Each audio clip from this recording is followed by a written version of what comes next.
Why did it take God one whole week to create the world? We know that he spoke and it came into existence. Why do you think that it took God a whole week to create the world? You know, as I was thinking about this, there's one thing that hits me every time somebody asks me a why question about God. And I think that my first immediate response is, my God is big enough that he could have spoken, it would have been done. That's right. That's right. He could have done it all at one time and it would have been done, and because he's big enough that he can do that. That's right. However, in my mind, because, and I don't know if I'm stepping on something here, but because God made man in his own image, I think he thought about how and what our minds and bodies needed. Yes, yes. And he said, let's start out here on day one and then let's enjoy it for a little bit. And then he went on to day two and he says, let's enjoy this for a little bit. Mm-hmm. And he went on through each day. And as the days went on, if you look at creation, it got more detailed each day. The first day was pretty simple. Yes. The second day was just a little bit more. And each day built on the last. And then by the time he got to the creation of man, he was getting down with his grubby hands in the mud. Mm-hmm. I do the children's story, and I talk about Jesus getting down and playing in the mud with the mud with his brother and sisters. Right. Or that's a really good answer, and there are no wrong answers here because the Bible doesn't answer it specifically. But I've always wondered at that question just a little bit. But if you read the creation story, God is very intentional about creation. He doesn't rush through it. He doesn't just speak the word and everything's completely done. He takes some time. He creates and then he enjoys. He sits back and says, yes, indeed, it is very good. Now, I believe that human life is the focus of creation. It's the culmination of this whole creation week that takes place. So what were the gifts that were given to man, to mankind, when God created the world? Now this may seem real simple, real simplistic, but I'm going to make some suggestions today that the first gift that was given was the gift of life. He gave us life. He didn't create us as a statue. He didn't create us as a rock. He didn't create us lifeless. He gave us life. He gave plants life. He gave the animals life.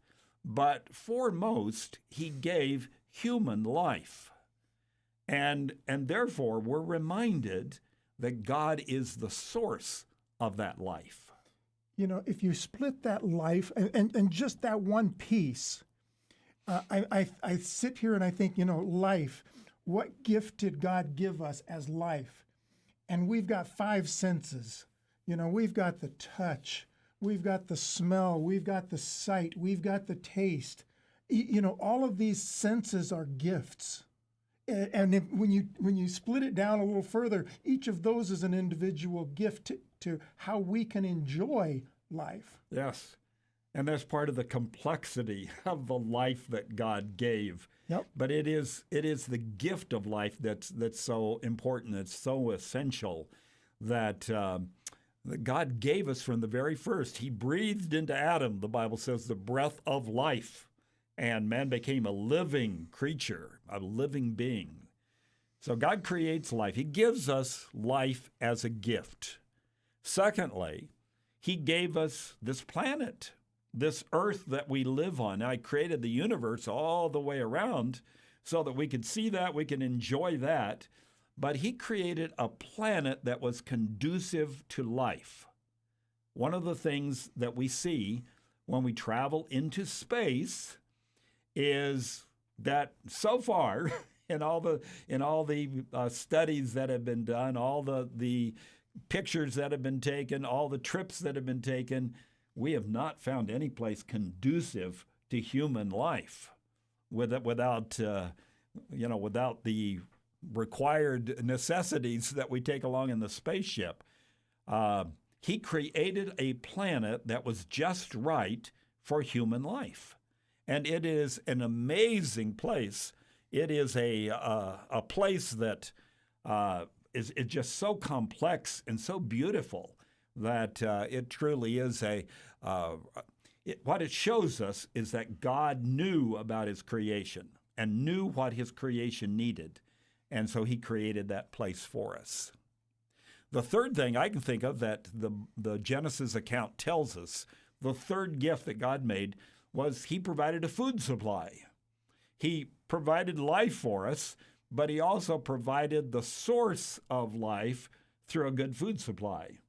Now, and he did that before he gave us life. That's right. Because it was needed. It was there. Yeah. It was there for us already. And some people may be surprised that it ends up being a vegan diet, actually. It's a plant-based diet that God creates, but it is healthy, it is nutritional, it is natural, it is organic. I mean, this is the original diet that God gives, and it is very adequate. Before the time of sin now, remember, it's very adequate for mankind. So what's the picture here? God is thinking ahead for mankind, and he provides these gifts that are needed so that when man is created, that everything is perfect and is in place. We're going to come back and we're going to talk about these gifts again as soon as we take a break. Come back and join us again in Rise Up.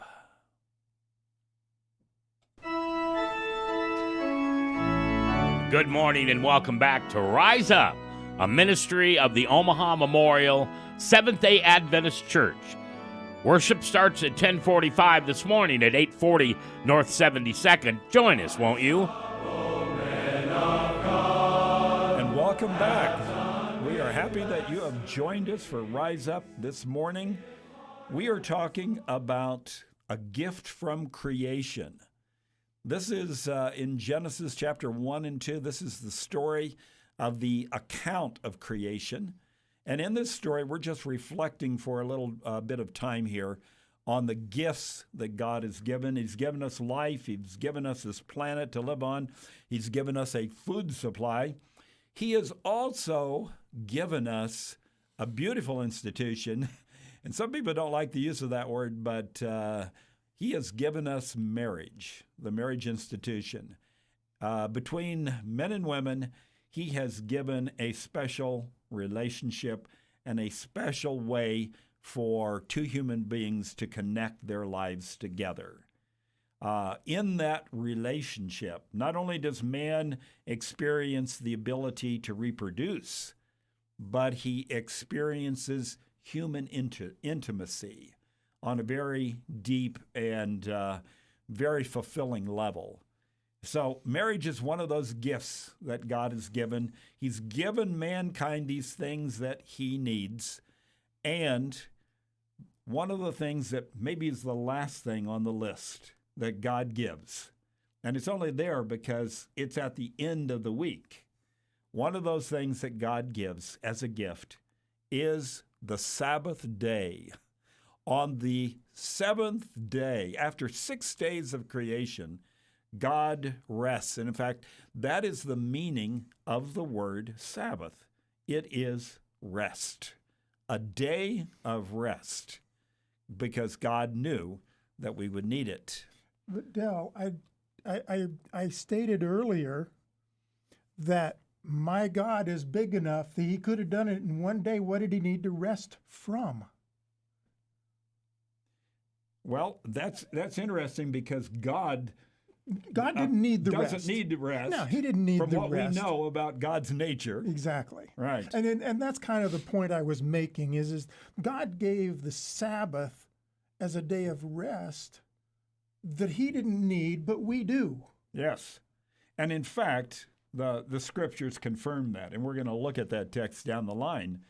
But Warren, let me ask you this. Have you ever got a gift that you don't know what to do with? Somebody wants to give you a gift, and you get it, and you look at it and say, I don't know what I'm going to do with this thing. I think that anybody that has gotten married and invited people to come, and everybody's, quote, expected to bring a gift, and all of these things that you get, my wife is one of those that has a real hard time letting go of some of these things.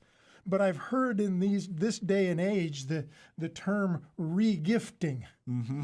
And it's one of those things I see my sons and their wives talking about is re-gifting those things that didn't really fit in my life. You know, it's interesting you mention a wedding scenario, because when my wife and I got married at our reception, one of the gifts we opened was a beautiful glass bowl. And it was glittery, it was shiny. I mean, it was something that was special, and somebody spent some significant money on it. But we didn't know what to do with it. Doesn't everybody get one of those? I think probably so. Somebody must be producing them. This one was so shallow that if you reached in to get something, you'd probably push the other stuff out of the dish. It just didn't seem practical. And we tried several things in it, and it just didn't seem practical. It looked like the old lampshade that you'd put over two light bulbs up on the ceiling. But we didn't use it for that either. I think we probably donated it someplace, maybe at Goodwill or something like that. But sometimes we get gifts and we don't know what to do with them. And I think this is the strange part about this theme today, is that God gives a gift that he believes is very important to give to mankind. And it's called a Sabbath day, and mankind gets it. And I think for many people, they don't know what to do with it. They don't know what to do with the Sabbath. It seems like a great idea, but then when it actually comes down to, well, what do we do with it now? Sometimes people are just a little, well, they just wonder what is the best thing to do here. Now, we're going to talk about the Sabbath as a command. We're going to go into Exodus 20 some and talk about that on a different program. But today I want to talk about the Sabbath as a gift, the Sabbath as a rest day, which God gave to us because he knew that we needed it. Warren, do you think people are working harder today, or are they just busier? What's happening in the world today? You know, if you think about this, when I was 15 and 16, I worked construction with my brothers. Mm-hmm. I carried lumber. I didn't have an air hammer back then. I had a 20-ounce big old hammer, and I swung that thing with my arm. I worked a lot harder as a 16-year-old. Mm-hmm. You know, then I went to college. I dropped out of college, and I started working again. But I didn't work physically as much. And then the older I've gotten, I switched careers, and now I sit in front of a computer. Now, my work is not physically taxing, but man, my mind, you know, when I finish a 12-hour workday, I'm wasted. I'm tired. Yes. You know, but it's not a physical tired. So I think that to say that, you know, your profession decides whether you have a physical need for rest or a mental reason for rest. But we do need that rest. And even if it's physical, you need that mental rest also. Amen. Amen. And there are plenty of people in the world that are working very hard physically, and Absolutely. and there are many people too. I drive by them regularly. Yes. And there are many people who may not be working that hard physically, but they are busy, and they're busy all the time. And I really believe that we are living in a very busy world. Our pace of life is something that has just grown heavier and heavier all the time. And I think people are really struggling with some of these issues sometimes. The text that we want to look at this morning is Genesis chapter 2, verses 1 through 3. This is where God creates, if you will, the Sabbath day. He creates it by resting on this particular time period after those 6 days of creation. So, Warren, do you want to read that for us? Chapter 2, verses 1 through 3. All right, so I'm going to read this out of the New Living Translation. It's one of my favorites. Okay. So the creation of the heavens and the earth and everything in them was completed. On the seventh day, God had finished his work of creation, so he rested from all his work. And God blessed the seventh day and declared it holy, because it was the day in which he rested from all his work of creation. Okay.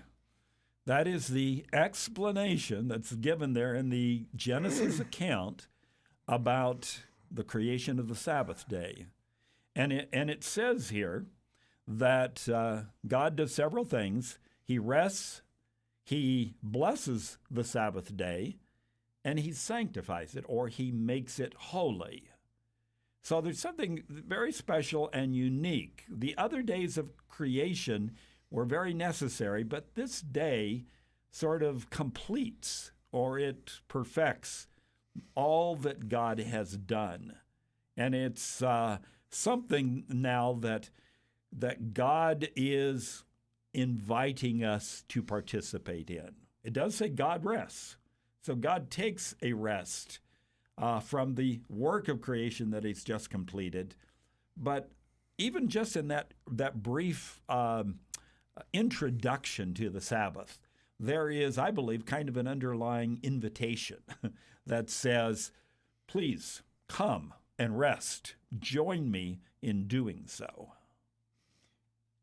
And in Mark chapter 2, verse 27, we see this specifically. We see in the words of Jesus what it is that it shows us clearly that this was God's intention from the first. Warren, read Mark chapter 2, verse 27. The Sabbath was made to meet the needs of people, and not people to meet the requirements of the Sabbath. Yes.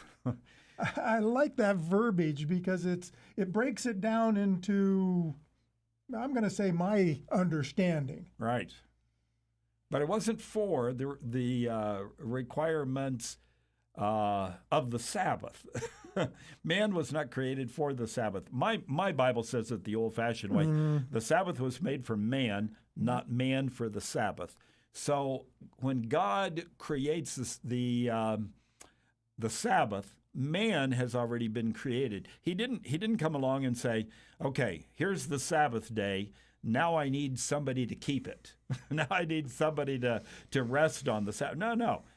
That wasn't the order. The order of creation clearly shows us that what God has done here is that he creates man, and then he creates the Sabbath. He's known that man is going to need the Sabbath day, but he creates the Sabbath then so that man can come into the Sabbath, experience the Sabbath, and observe it with him for the first time.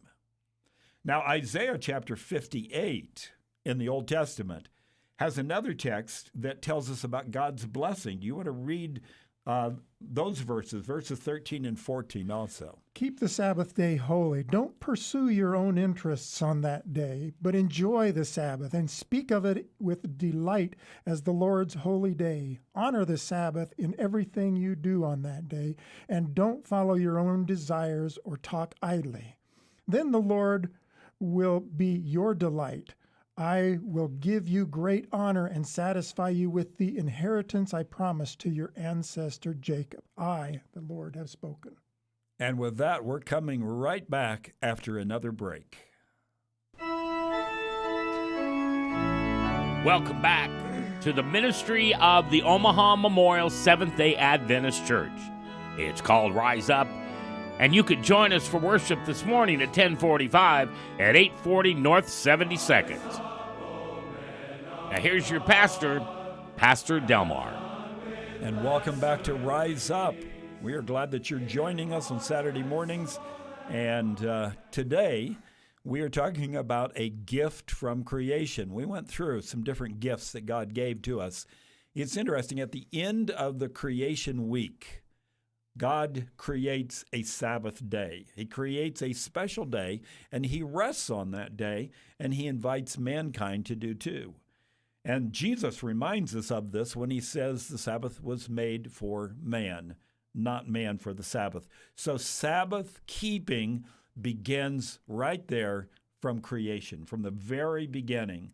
The whole idea of keeping the Sabbath day begins and is in play.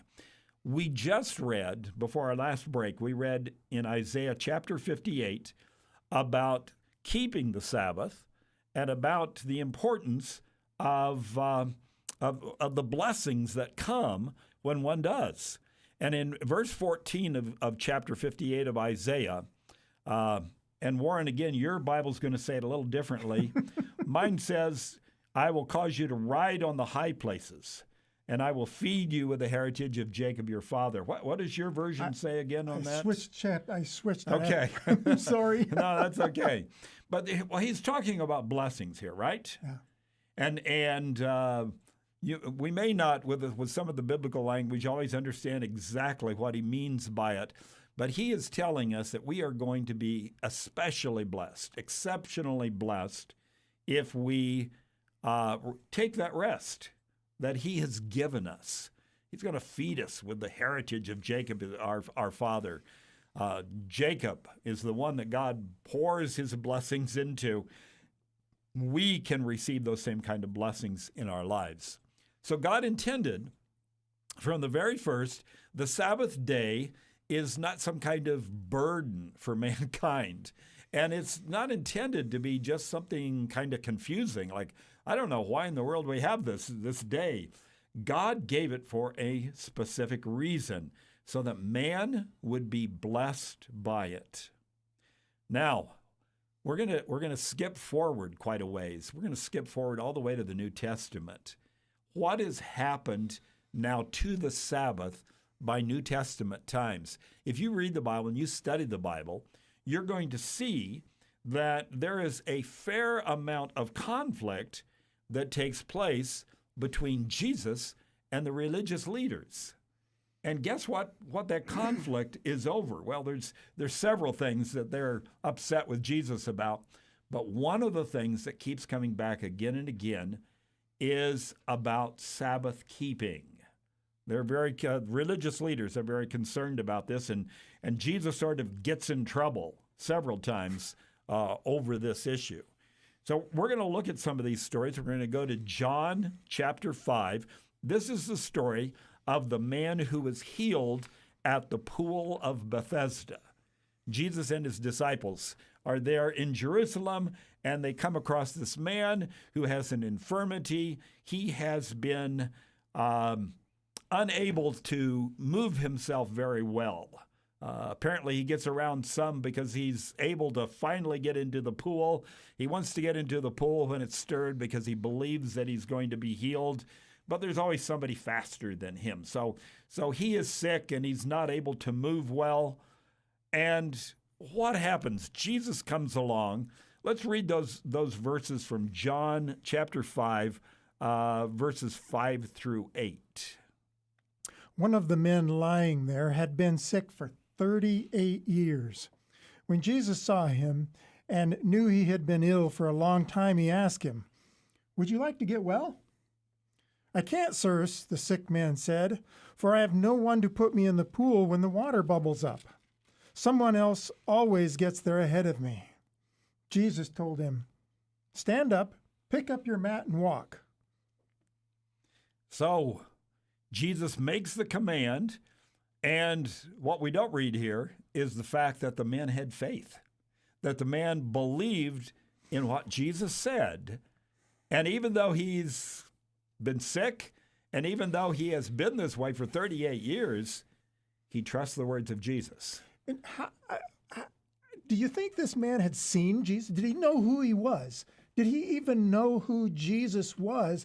And yet, when this man, and not knowing, maybe knowing and maybe not knowing, Jesus says, stand up, fold your mat up and get out of here.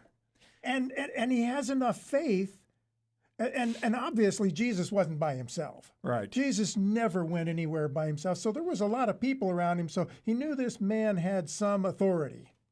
Well, and I think the stories of Jesus, the amazing stories of Jesus, must have traveled around the community, and in a community there where everything went by word of mouth, it must have gone around quite a few times, these stories about Jesus.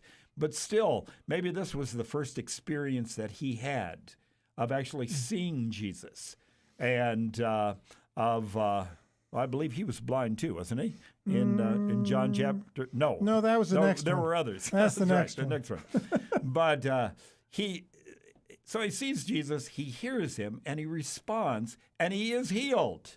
Yeah. Now this is an amazing thing, but the issue comes, at least for the religious leaders, the issue comes because he's taken up his bed and he's walking, and they are considering that to be work on the Sabbath day.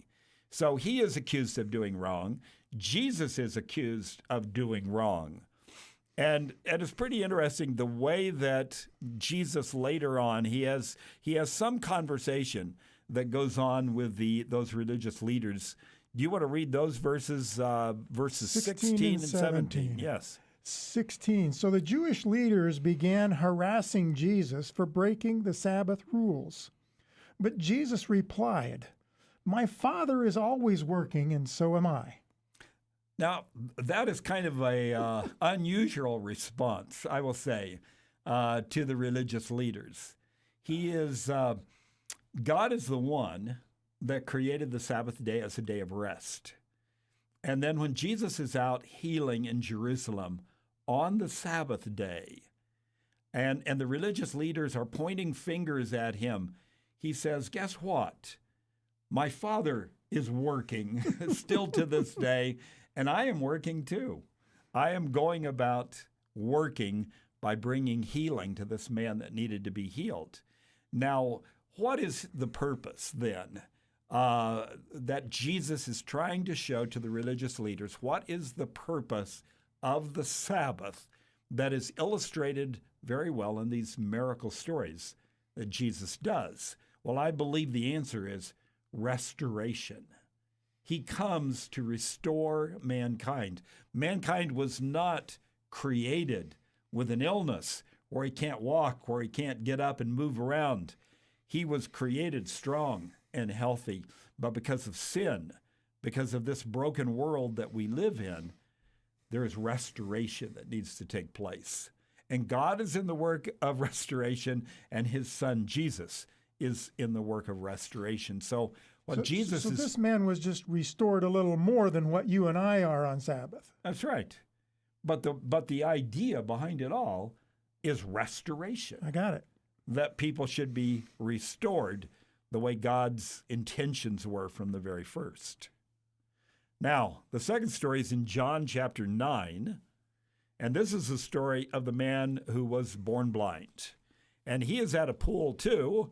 He is at the pool of Siloam. And Jesus heals him in a very unique way. And so read that story to us in John chapter 9, verses 1 through 7.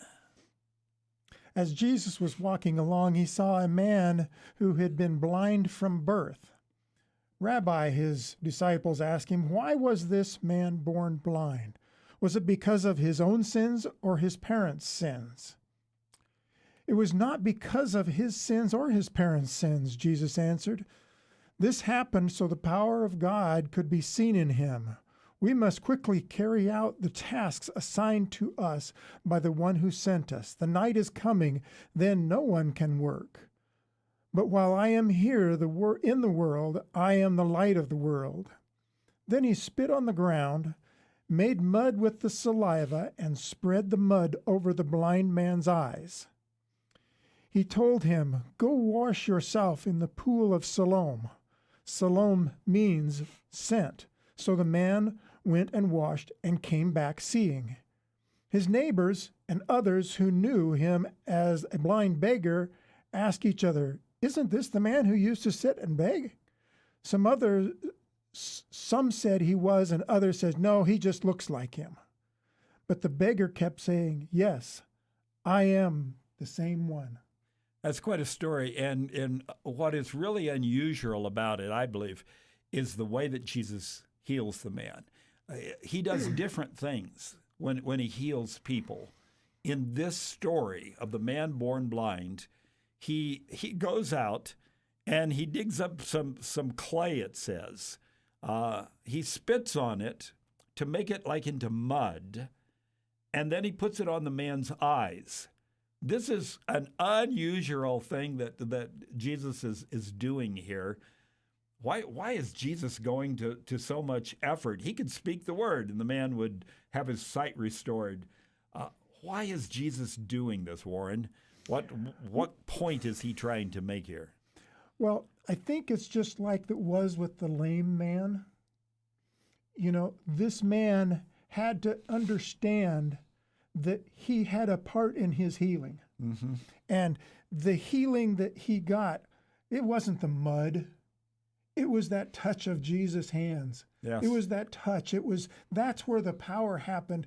But there was mud in his eyes, so he had to wash it out before he can see. And I think that there's I hate to say it, but it's a symbolism for us. Right. That we need to remember that we have a problem with our sight, and that we need to get and wash the mud out of our eyes. And that's where the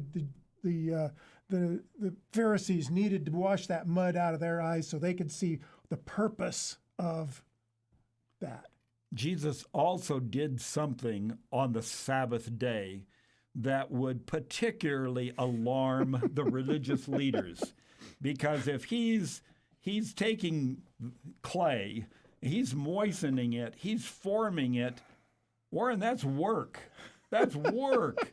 I mean, he could have spoke the word and, well, maybe we could have accepted that easier. But no, he goes to work to do this.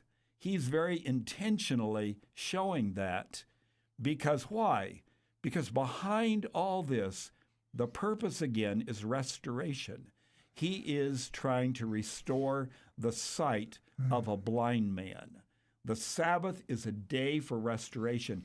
And the religious leaders are so unaware of this fact that Jesus has to almost rub it in their face just a little bit here, doesn't he? He has to try to show them clearly that they've lost the purpose, which is all about restoration. I like that. We're going to have to take another break, but we still have one more section of Rise Up this morning, so join us again.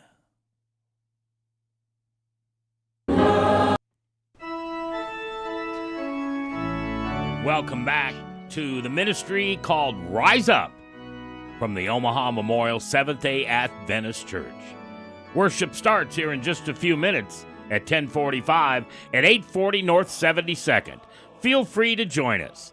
Now here's Pastor Austin. Hey, and thank you for joining us again here for joining us at Rise Up. We have been talking about a gift, the Sabbath day that was given way back at creation time, and how God intended it to be a blessing in our lives. Now, somewhere along the way, that gift has been lost sight of by many people.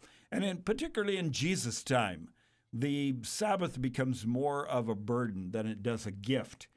So the purpose that Jesus has is to try to show to everyone again what what is behind the Sabbath day and how it can be a blessing in our lives. We're going to look at just one more story, and then we're going to have to kind of wrap things up. But Luke chapter 6 is the story that's told about Jesus and his disciples going through the grain field. And there's something important there that we need to bring out. The disciples are, as they're going through, they're rubbing the grain between their hands, and the religious leaders see this. They believe that Jesus must be working on the Sabbath, and so, or Jesus' disciples. And so they are very upset, and they are criticizing the disciples to Jesus about this. And Warren, what is it that Jesus says there in verse 5 of chapter 6 of the Gospel of Luke? My version says, the Son of Man is Lord even of the Sabbath. So Jesus is saying, I'm Lord of the Sabbath. But he didn't say it, I am. He says the Son of Man. The Son of Man. That's right. But it is a reference that he referred to himself. Yes, very many times. And I think what must be ironical, in this picture, is the religious leaders going up to Jesus and saying, "Hey, they're breaking the Sabbath," and Jesus says, "Wait a minute, I'm the one who created the Sabbath. I'm the one that made the Sabbath. I am the one who knows how the Sabbath should be kept." And obviously, your criticisms don't align with what our intent is here. So this is the first part of this story in Luke chapter 6. And then it goes on to talk about a man who had a right hand that was withered.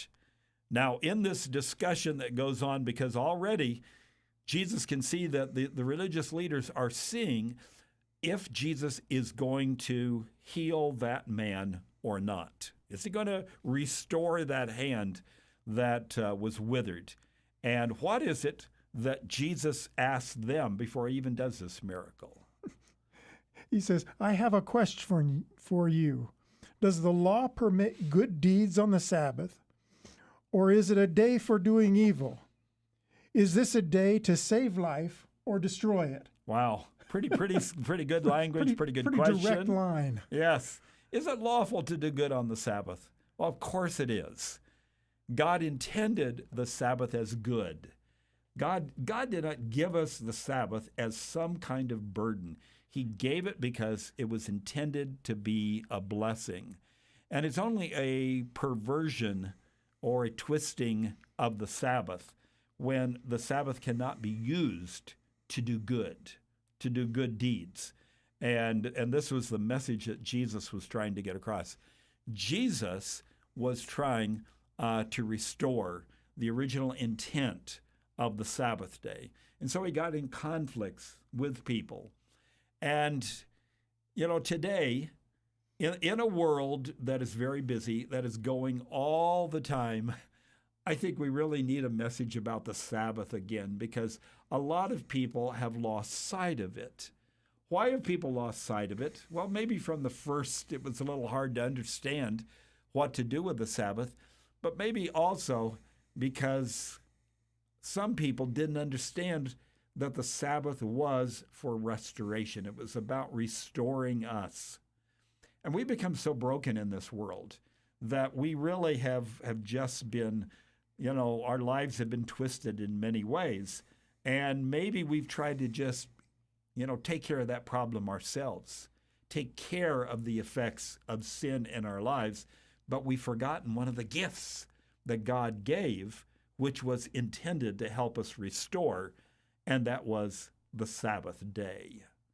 Warren, let me just ask you in your own life, do you see ways that sin has kind of messed up your life in one way or another, that you need the Sabbath today as a way to find restoration, as a way to find healing in your life?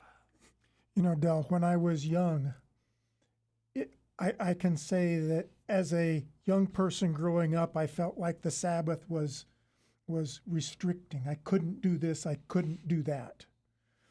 As I have grown older, my body has gotten older. I have more pains. I have more problems. I have more responsibilities. I have more things that I have to have done at a certain time. And not all of those things have anything to do with Sabbath or religion or anything else. When the Sabbath rolls around, it's kind of like, I can relax. Exhale a little bit. Yeah, I can lean back in my nice little recliner, take a load off of my feet, which even though I sit in front of a desk all day, I can prop my feet up and maybe reduce the swelling. That day of restoration means a lot more to me the older I get. And as I look back as a young person, I probably needed it as much then, but I just didn't know it as much. And that's where, as a parent, I tried to lead my kids and show them how Sabbath could be that restoration. I'm going to use that word because wasn't used back when my kids were little. That's a very good illustration of that point. One of the things that's important to me in my professional life particularly is being timely, doing things in a timely way. And I don't always accomplish that, but I try to. And I'm very aware of time. I'm very aware of the passage of time. And I try to do things in the right way, which is at the right time. Right time and right order. That's right. That's right. But there are days that my whole life just gets stacked from one activity to another, and I'm just trying to keep up with the clock, and I'm trying to get all those things done and accomplished, and it wears you out. It wears you out, and you don't have any emotional strength left after a while. I love the Sabbath day, and there's still timeliness things that involve me there, but I love the Sabbath day because it reminds me that there's more than just a clock that's out there. The Sabbath day says, get off the clock for a while. Get into just experiencing life, living life, and not just running by this continual clock that is going at all times. Some of that busyness that creates anxiety, that creates tiredness, I can let go of when I have a day to rest the way that God intended. You know what? Go ahead, Warren. You have a thought. I do have a thought. Okay, and I'm going to put you on the spot just a touch. Okay, you and I are both leaders in the church. You're the pastor. I'm one of the elders. And church has a timeliness set to it. Yes. And time is one of those things that's probably one of the things that my wife and I have fought about more than anything because right. I have to be there on time. How do you reconcile that, what you just said about, relaxing and not being pressed for time? And church still starts at 9:30, 10:30, 10:45. How do you reconcile that in your mind? As long as we're in this world, we will be affected by the things that are a part of the way that our experience is in a broken world. Okay? Now, time is a part of it, whether sin came along or not. Time was a part. But what sin has done has caused us a lot of anxiety. What the Sabbath does is remind me of eternity. It reminds me that we're not just stuck into this calendar or this time frame that puts all this burden upon us to try to keep up with it. So it reminds me of the importance of living for eternity. And every Sabbath I get to, I feel like I get a breath of that before I go back to the regular demands of time. Well, there's more things I would have liked to maybe say today, but I think we've run out of time today. And we just thank you for joining us here Amen. on Rise Up today. God bless you.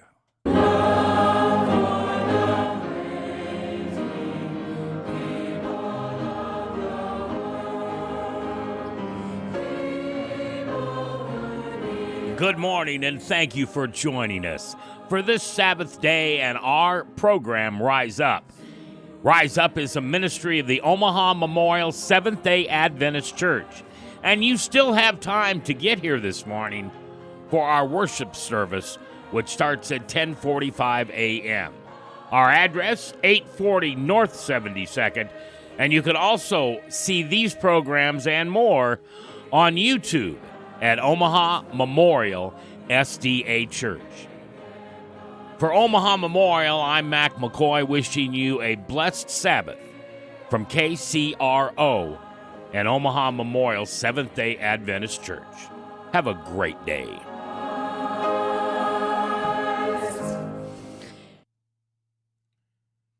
Okay, do you want to do a promo now? I've got a promo. Go ahead. 3, 2, promo.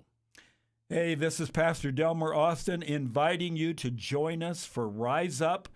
This program happens every Saturday morning from 9 to 10 o'clock. And we have been talking about the blessings that God has given in life. One of those blessings is a gift from creation. We're going to take another look at that special gift that God has given us and seeing what else that the Bible tells us about a biblical day of rest. Join us next Saturday. All right. Now we will record the program to be aired on the 30th of April, the last Sabbath Saturday of the month. Hey, Mac, Yeah.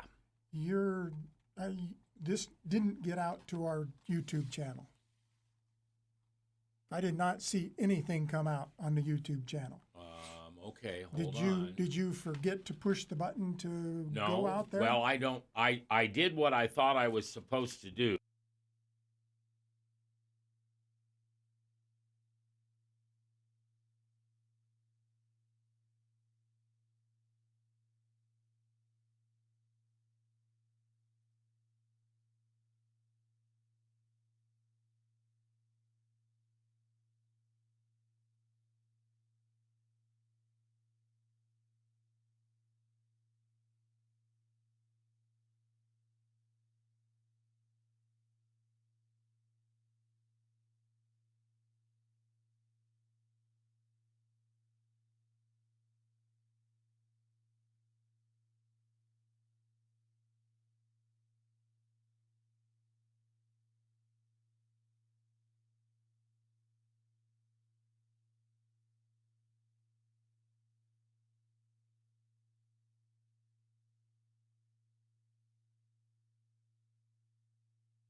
We will begin recording next week's program in about 60 seconds, Nick.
getting ready to record for Sabbath, April 30th of 2022, and we begin in 3, 2, 1. Good morning and welcome to this morning's Rise Up, a ministry of the Omaha Memorial Seventh-day Adventist Church. I'm Mac McCoy, and now here's your teacher and pastor, Delmar Austin, right here on KCRO. Good morning and welcome to Rise Up on this Saturday morning. You know, I love that old hymn, Rise Up, O Men of God. One of the lines of that hymn goes this way: give heart and soul and mind and strength to serve the King of Kings. That's about commitment. That's about total Christian commitment to serving God.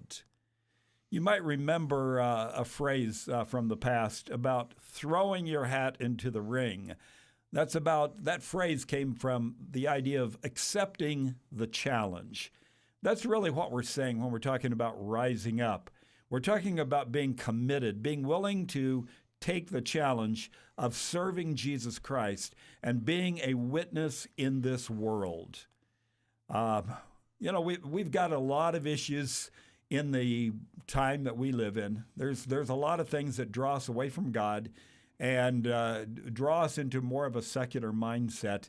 We can't let that happen, though. We, as followers of Jesus Christ, we need to be totally committed to Him. And the message that we have must be proclaimed so that others understand the truth that God has revealed to us. We don't want to be part of a lukewarm church that's only half-hearted in doing the work of God. And Okay. I truly believe. I got to stop you. I'm sorry. Okay. I need to stop and then restart the stream, or we'll have one long stream, right? Yeah, I didn't do that. So, Nick, I'm sorry. We're going to start over again in just about 60 seconds. I apologize.